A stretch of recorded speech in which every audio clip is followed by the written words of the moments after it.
Assalamualaikum. Today we are going to start the GIT module. Basically GIT module में हम biochemistry में carbohydrate के metabolism को cover करेंगे इन डिटेल।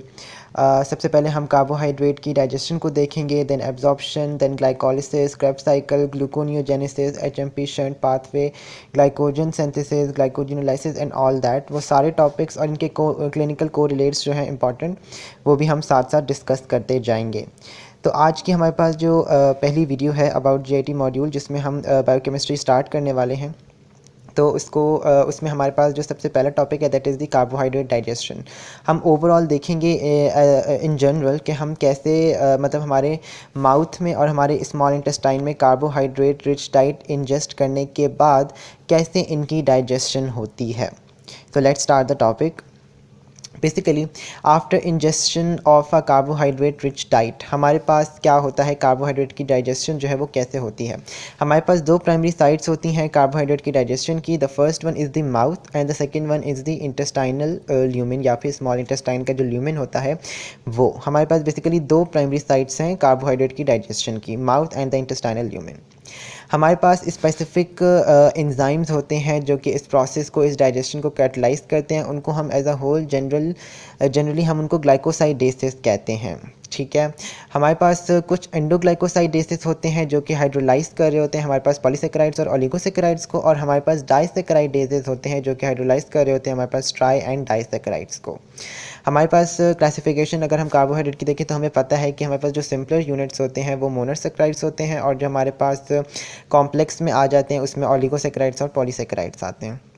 तो basically endoglycosidases they specific for the digestion of the and hydrolyzation of the polysaccharides and oligosaccharides, जबकि disaccharidases जो है वो हाइड्रोलाइज करते हैं डाइसेकेराइड्स और ट्राइसेकेराइड्स को। और हमारे पास जो डाइजेशन है उसके बाद जो फाइनल प्रोडक्ट्स हमें मिलते हैं जो कि हमारे पास सिंपलर यूनिट्स होते हैं मोनोसेकेराइड्स जिनको हम कहते हैं, वो हमारे पास तीन होते हैं, glucose, galactose and the fructose. So let's start the digestion. हमने कहा था कि हमारे पास दो प्राइमरी साइट्स होती हैं, एक होती है माउथ। माउथ में हमारे पास जो फर्स्ट इंपॉर्टेंट एंजाइम हमारे पास आता है डाइजेशन का, कार्बोहाइड्रेट डाइजेशन का, that is salivary alpha amylase. ये हमारे पास नाम से पता चल रहा है स्लाइवरी, तो यानी कि हमारे पास जो सलाइवा प्रोड्यूस होता है by the salivary glands, it contains this salivary alpha amylase enzyme. ये स्लाइवरी अल्फा अमाइलेज एंजाइम क्या करता है, it hydrolyzes the dietary polysaccharides plant, जो कि स्टार्च होता है हमारे पास, उसमें अमाइलोज और अमाइलोपेक्टिन भी होते हैं, और एनिमल ओरिजिन का जो पॉलीसेकेराइड है दैट इज़ ग्लाइकोजन। यानी कि हमारे पास जो स्लाइवरी अल्फा अमाइलेज है इसका जो फंक्शन है that is to hydrolyse the dietary polysaccharides. अब पॉलीसेकेराइड्स डाइटरी कौन से हैं, दो हैं हमारे पास, प्लांट सोर्स का जो मतलब प्लांट ओरिजिन का जो है दैट इज़ स्टार्च, और जो एनिमल सोर्स का है दैट इज़ ग्लाइकोजन। तो इसकी डाइजेशन जो है वो हमारे पास माउथ में स्टार्ट हो जाती है।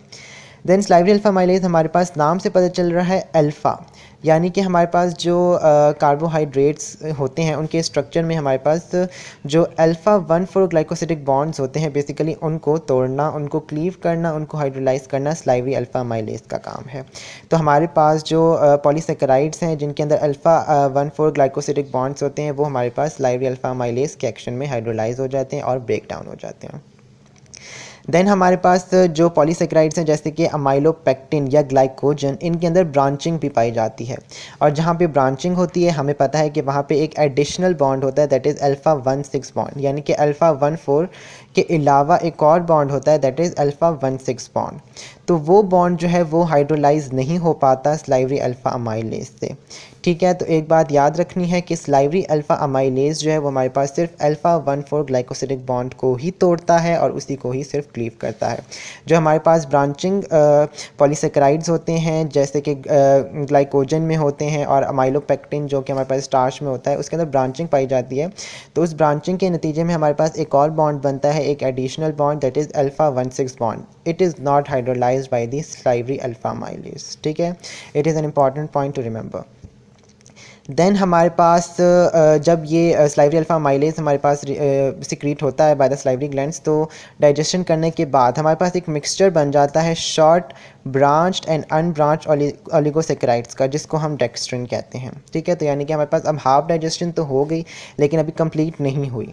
माउथ में हाफ काम कर दिया है स्लाइवरी अल्फा माइलेज ने, और उसने एक मिक्सचर बना दिया है short branch and unbranched oligosaccharides का, जिसको हम डेक्स्ट्रिन कहते हैं। ठीक है, उसके अलावा जो डाइसेकेराइड्स होते हैं हमारी डाइट में, they are also resistant to this alpha amylase enzyme, यानी कि जो डाइसेकेराइड्स हैं they will not be broken और cleave by salivary alpha amylase. ठीक है, so that was all about the salivary alpha amylase. Mouth में हमारे पास स्लाइवरी अल्फा माइलेज ने ये काम किया, और मेनली इसने हमारे पास जो है वो अल्फा 1,4 ग्लाइकोसिडिक बॉन्ड्स जो थे पॉलीसेकेराइड्स के वो तोड़े। बाकी डाइसेकेराइड्स जो थे वो भी रेजिस्टेंट रह गए और अल्फा 1,6 बॉन्ड भी रेजिस्टेंट रह गया। अब उसके बाद हमारे पास जो कंटेंट्स हैं माउथ से इसोफेगस से पास होने के बाद अब वो स्टमक में आएंगे, मगर स्टमक में कार्बोहाइड्रेट की डाइजेशन जो है वो स्टॉप हो जाती है फॉर अ टेम्प्रेरी पीरियड, क्योंकि हमारे पास जो स्टमक की एसिडिटी है वो बहुत ज़्यादा हाई होती है due to the release of HCl। तो एसिडिक पीएच होने की वजह से स्लाइवरी अमाइलेज एंजाइम जो है वो इनएक्टिव हो जाता है। तो इस तरह हमारे पास कार्बोहाइड्रेट्स की जो डाइजेशन है वो स्टॉप हो जाती है for a temporary time period. Now the gastric contents, जो acidic gastric contents हैं, they will reach the intestine, small intestine. ठीक है, they will reach the small intestine, but now in small intestine in the duodenum we know that कि pancreas जो है वो हमारे पास secretions अपनी भेज रहा होता है to the second part of the duodenum। तो वहाँ पे हमारे पास पेनक्रियाटिक अल्फा अमाइलेज एंजाइम आएगा, और दूसरा हमारे पास जो सिक्रीशन आएगी from the pancreas, it will be bicarbonate ions.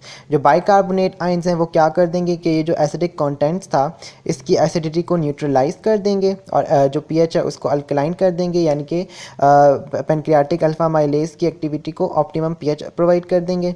और दूसरा जो है वो हमारे पास पेनक्रियाटिक अल्फा माइलेज रिलीज़ होगा, जो कि हमारे पास जो स्टार्च की डाइजेशन का रिमेनिंग पार्ट था उस प्रोसेस को कंटिन्यू करेगा।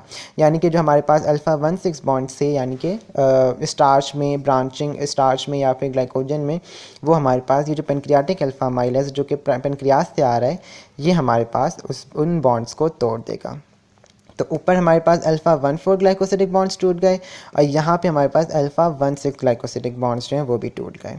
तो अब हमारे पास जो पॉलीसेकेराइड्स हैं उनकी डाइजेशन तो हो गई via these two important enzymes. अब हमारे पास जो डाइसेकेराइड्स हैं अब हम उनकी डाइजेशन देखते हैं। Okay, so after both the enzymes, salivary alpha amylase and the pancreatic amylase, the third important enzyme for the carbohydrate digestion are the intestinal disaccharidases. Basically ये हमारे पास इंपॉर्टेंट एंजाइम्स हैं for the digestion of disaccharides जो कि हमारी diet में present होते हैं।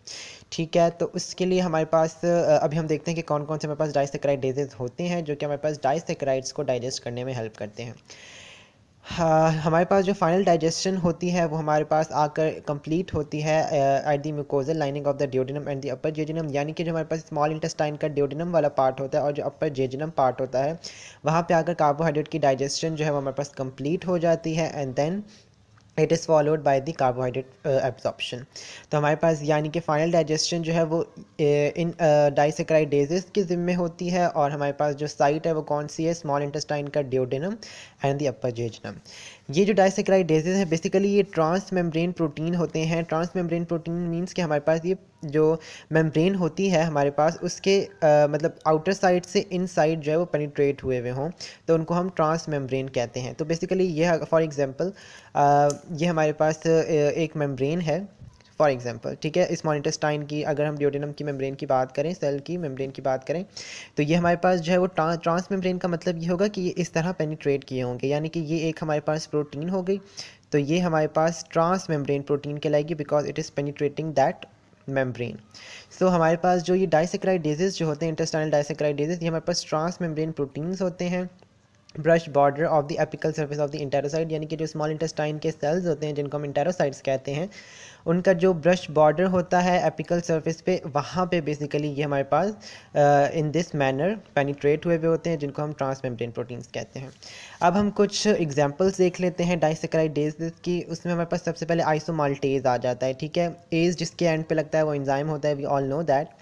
तो हमारे पास isomaltase is an enzyme that hydrolyzes और cleaves the bond alpha 1,6 glycosidic bonds in the isomaltose. Isomaltose जो हमारे पास कार्बोहाइड्रेट यानी कि ये हमारे पास एक डाइसेक्राइड है बेसिकली, जो हमारी डाइट में प्रेजेंट होता है, तो उसको हाइड्रोलाइज करने के लिए आइसोमाल्टेज होगा, ठीक है। उसके अलावा हमारे पास the second disaccharidase is the maltase, जो कि अल्फा 1,4 ग्लाइकोसिलिक बॉन्ड्स को क्लीव करता है in the maltose and maltotriose. Similarly we have the sucrase. Sucrase जो है वो इम्पॉर्टेंट है क्योंकि ये हमारे पास सुक्रोज की डाइजेशन में हेल्प करता है। सुक्रोज ग्लूकोज और फ्रुक्टोज से मिलके बनता है, तो जब हमारे पास सुक्रेज एक्ट करता है on the sucrose by hydrolysing its alpha 1,2 glycosidic bonds, तो हमारे पास क्या मिलता है, हमें ग्लूकोज और फ्रुक्टोज मिलता है। और इनसे हमें क्या मिलता है, इनसे हमें ग्लूकोज बेसिकली मिलता है, ठीक है। द मोस्ट इंपॉर्टेंट डाइसेक्राइडेज जो है वो हमारे पास लैक्टेज है। इसकी बहुत ज़्यादा इंपॉर्टेंस है, क्लिनिकल कोरिलेट भी हम इसका देखेंगे, दैट इज़ लैक्टोज इंटॉलरेंस, ठीक है। तो हमारे पास लैक्टेज जो है ये हमारे पास डाइसेक्राइडेज है, जो कि बीटा 1,4 ग्लाइकोसिडिक बॉन्ड्स को क्लीव करता है, हाइड्रोलाइज करता है इन लैक्टोज, और हमारे पास जो है वो ग्लैक्टोज और ग्लूकोज एज दी प्रोडक्ट हमारे पास मिल जाते हैं। हमने लैक्टोज की जो है वो डाइजेशन की बात कर ली, that is carried out by the lactase enzyme. Lactase को हम बीटा ग्लैक्टोसाइडेज भी कहते हैं, क्योंकि हमारे पास जो लैक्टेज है उसके एक्शन के बाद ग्लैक्टोज और ग्लूकोज हमें मिल रहे हैं, so that's why it is also known as the beta galactosidase. The next disaccharidase is trehalase. Trehalase जो है वो हमारे पास बेसिकली जो है वो फंजाई और मशरूम्स में प्रेजेंट होता है, यानी कि नॉर्मली ये ह्यूमंस में नहीं होता ट्रेहलेज, क्योंकि हमारे पास trehalose which is one of the disaccharide found in the fungi and some of the types of mushroom, तो उनमें हमारे पास ट्रेहलोस प्रेजेंट होता है, तो उसकी डाइजेशन के लिए हमारे पास ट्रेहलेज एंजाइम होता है, जो कि अल्फा 1,1 ग्लाइकोसिडिक बॉन्ड्स को क्लीव करता है। So that was all about the digestion of the carbohydrates. हमने माउथ में देखी किस तरह स्लाइवरी अल्फा माइलेज एक्ट कर रहा था, देन इंटेस्टाइन में हमारे पास पेनक्रियाटिक अल्फा माइलेज आ गए, और उसके अलावा इंटेस्टाइनल डाइसेक्राइडेजेज आ गए। सो that was all about the carbohydrate digestion. I hope कि आप सबको समझ आएगा। कि कोई भी क्वेश्चन है so you can ask in the comment box, and don't forget to like and share the video. Thank you.